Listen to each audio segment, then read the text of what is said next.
একজন একটা তীর নিক্ষেপ করলেন আল্লাহর আয়াতে। এখন পর্যন্ত কি সময় আসেনি আল্লাহর জিকিরে দিল নরম হওয়ার, আল্লাহর জিকিরে দিল বিত হওয়ার? সঙ্গে সঙ্গে ফুজাইল ইবনে আয়াদের বুক থেকে বের হলো, নিশ্চয় সময় এসে গেছে, নিশ্চয় সময় এসে গেছে। সুবহানাল্লাহ বলে।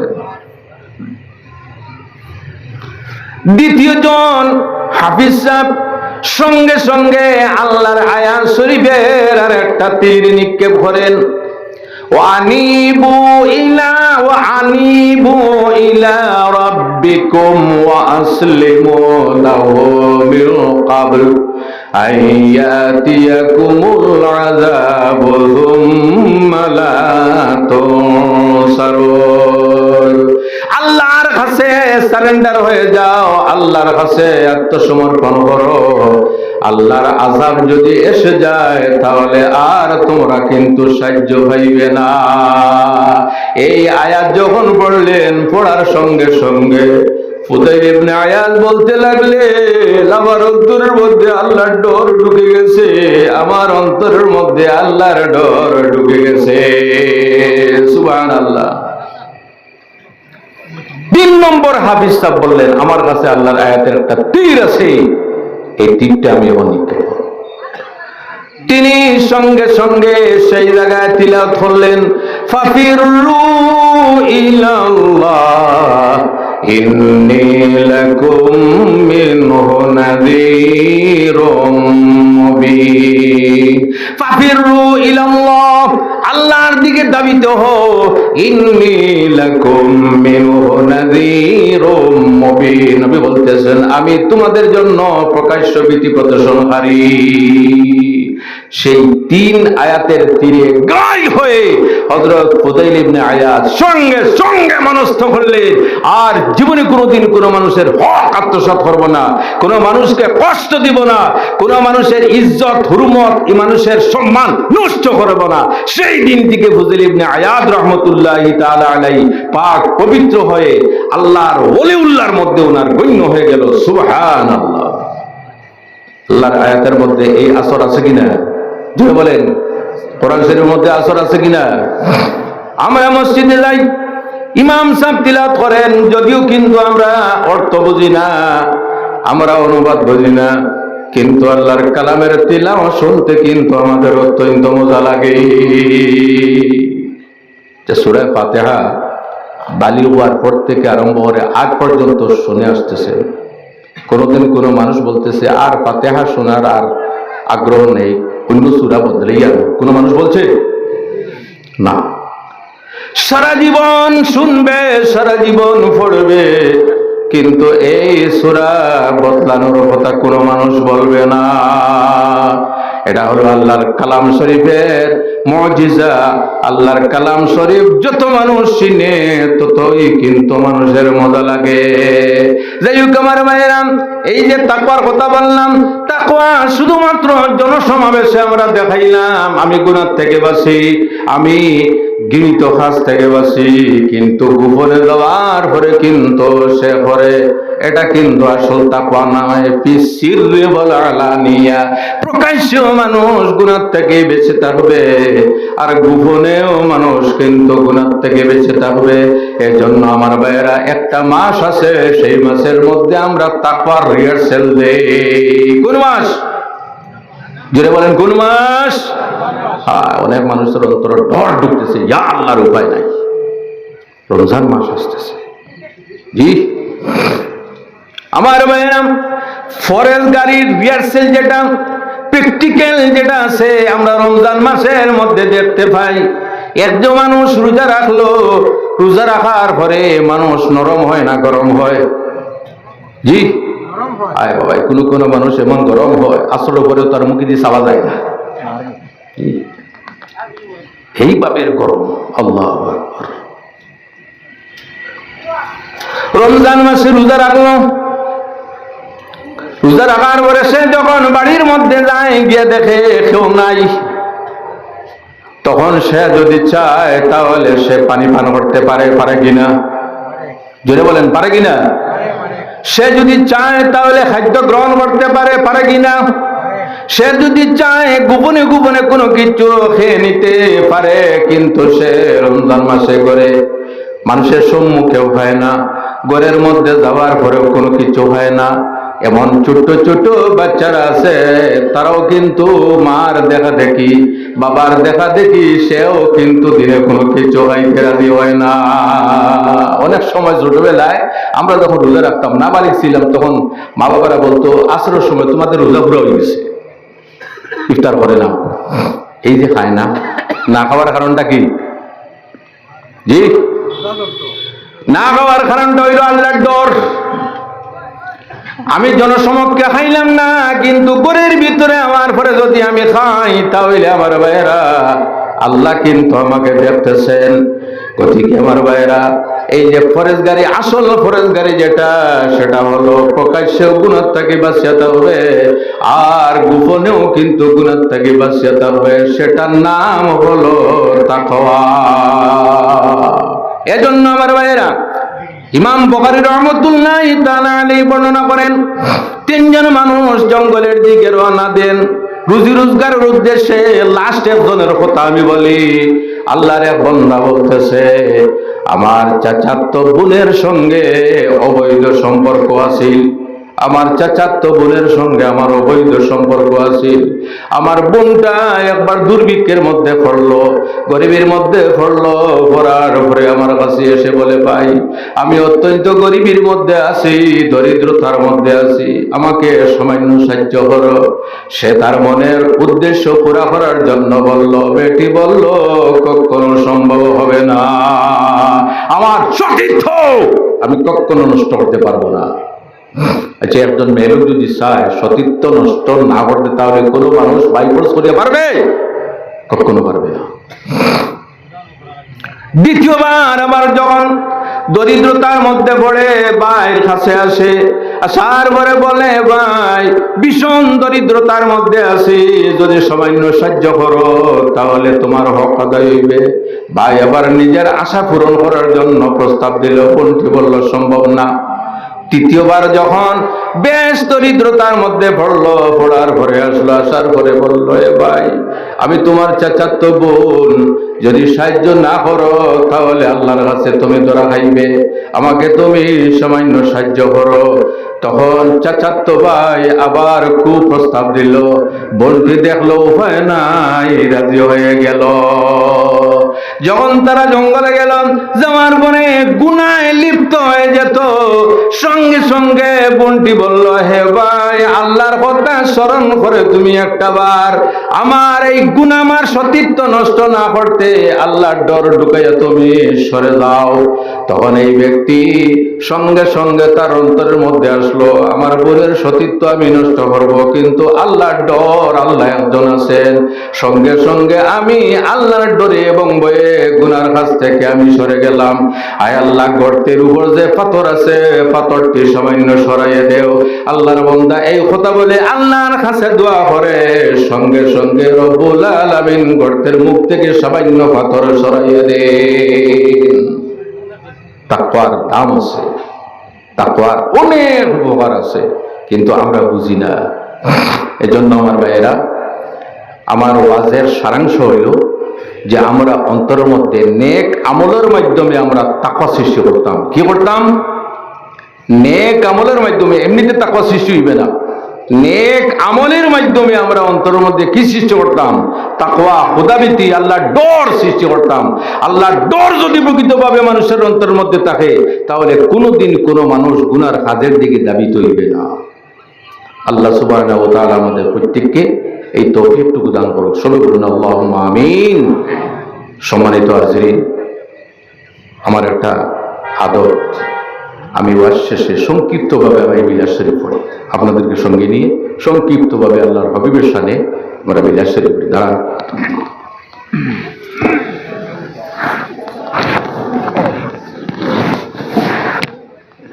আমি পড়বো, আমার সঙ্গে আপনারা পড়বেন। মুস্তাফা জানে রহমত তেরা সালাম বাজবে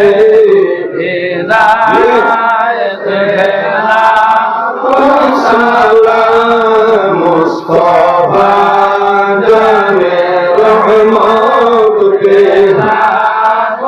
সালাম শমে বজ মে হিদায়ত কে सोहारी गाड़ी चमकाते चांद से दिल बुरूज साद बेला को सलाम मुस्तफा जाने रहमत बेला को सलाम शमे बज में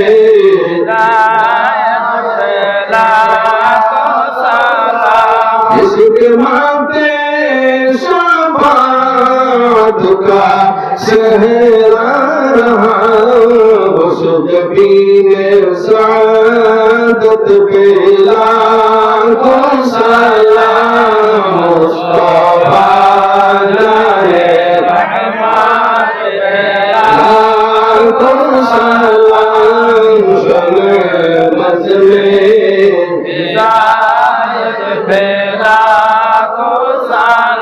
जिसके चेहरे पे के जलवा मिले उस नूरानी सूरत पे लाखों सलाम मुस्तफा जाने रहमत लाखों सलाम शमे बज में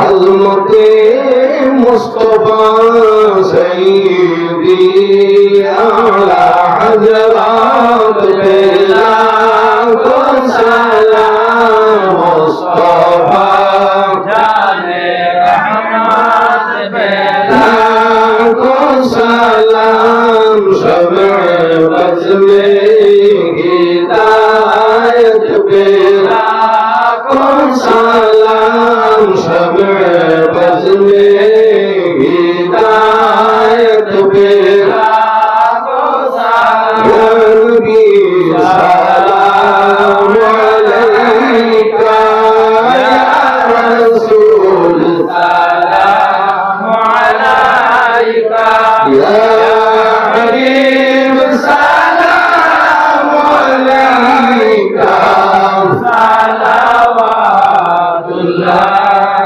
अलैका नबीजी आपन जानिया मिलादे हाजिर होइया देखाओ ना पर्दा उठाइया देखिब नयन बरिया या नबी सलाम अलैका या रसूल सलाम अलैका या हबीब सलाम अलैका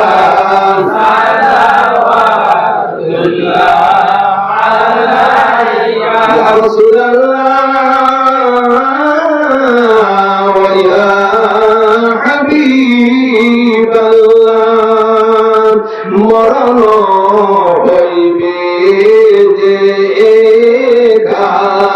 কবরে থাকিব একান হাসরে উঠিব একা সে তাই চাইব বিজির দেখা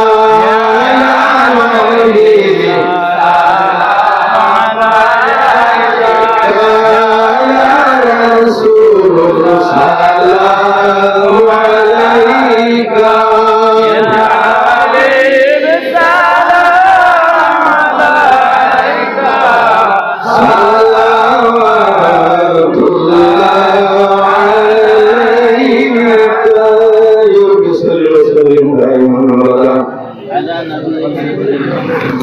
বেজর বেরে দুরুদ ও সালাম बरोज़िद नबी पर अपने मुदा मोहम्मद या रसूल अल्लाह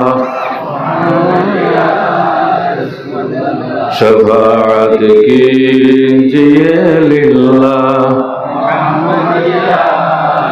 मोहम्मद या रसूल अल्लाह मोहम्मद या रसूल अल्लाह शफाअत मोहम्मद या रसूल अल्लाह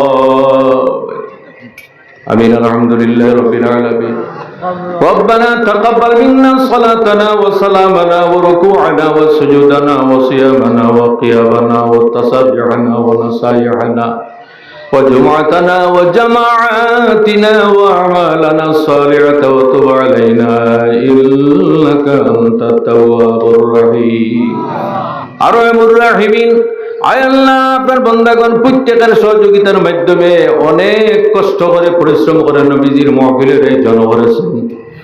আয় আল্লাহ এই মাহফিলের জন্য যারা সাহায্য সহযোগিতার হাত বাড়িয়ে দিয়েছেন রব্বুল আলামিন তাদের অন্তরের মধ্যে আপনার তাকওয়া সৃষ্টি করে দাও।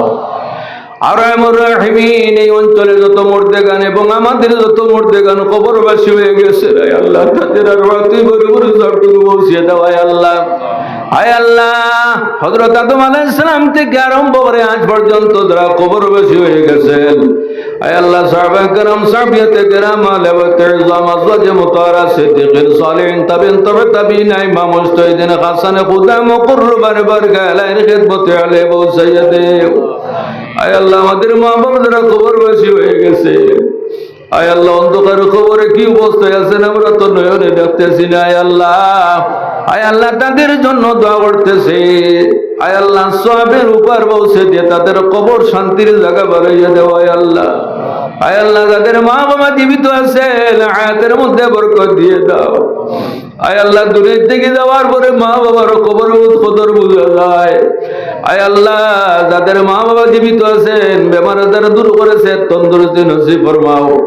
আয় আল্লাহ মা বাবার মাথার ছায়া আর কয়েকটা দিন সন্তানাদির মাথার উপর আপনি রাখিও। আয় আল্লাহ আরহামুর রাহিমিন আমাদের জীবনের যত ধরনের সমস্যা আছে আপনি গায়বী শক্তি দিয়ে সমাধান করিয়া দাও।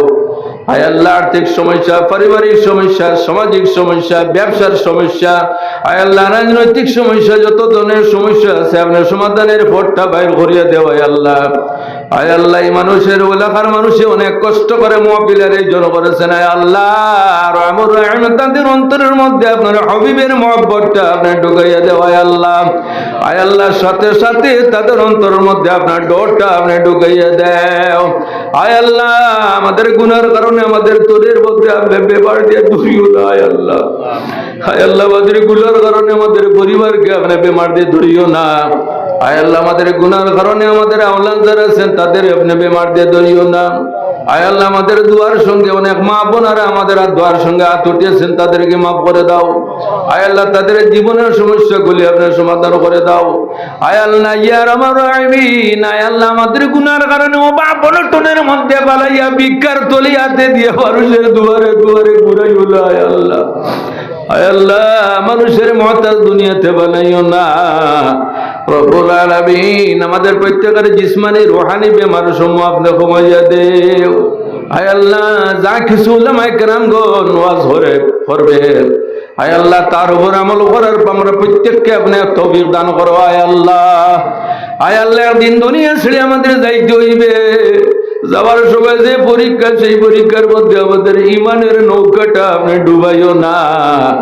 আর রব্বুর রাহিমিন সেই সময় আপনার হাবিব আকা আলাইহিস সালাম আমাদের সম্মুখে রাখিও, নয়ন ভরে দেখাইও এবং আমাদের জবান থেকে জীবনের শেষ কথাটা বাইর করাইও। লা ইলাহা ইল্লাল্লাহু মুহাম্মাদুর রাসূলুল্লাহ।